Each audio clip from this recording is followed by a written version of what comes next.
Hi friends, ఇగో మా నాన్న మా ఊర్లో బాయికాడ చెట్టు ఉందన్నమాట, మామిడి చెట్టు. చెట్టు కాయలు తెచ్చారు మొన్న ఊరు నుంచి వెళ్ళి. అయితే ఇగో న్యాచురల్గా బకెట్లో కొంచెం గడ్డి వేసి మనం కాయను అనేది పేపర్లో చుట్టి ఇలా మక్కేసుకోవాలన్నమాట. న్యాచురల్గా ఉంటుంది. ఎందుకంటే ఈ కెమికల్ వేసి తినడం వల్ల మనకు ఆరోగ్యం హానికరం జరుగుతుంది.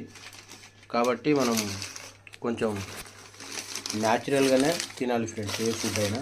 ఈ మామిడి పళ్ళను అయితే ఇగో ఇలా మనం గడ్డి వేసుకొని కింద అడుక్కు ఒక్కొక్క కాయ ఇలా పేపర్లలో చుట్టుకొని ఇగో ఇలా పేపర్లలో వేసుకొని దాన్ని మొత్తం ఫోల్డింగ్ చేసి ఇందులో పెట్టుకోవాలి ఫ్రెండ్స్. ఒక 3 days 4 days ఇలా మక్కేసుకోవాలి. తర్వాత మంచిగా ఎల్లో కలర్ వచ్చేస్తుంది దానంతలో అదే. మళ్ళీ పైనుంచి వెళ్ళి ఇగో కొంచెం గడ్డి కూడా వేసుకోవాలన్నమాట దీని మీద. తర్వాత దీని మీద ఎయిర్ పోకుండా కొంచెం వేరే ఏదన్నా బట్టనన్నా ఏదన్నా చుట్టుకోవాలి. అప్పుడు 4 daysలలో ముక్తాయి. ఓకేనా ఫ్రెండ్స్, మీరు కూడా ఇలానే చేయండి.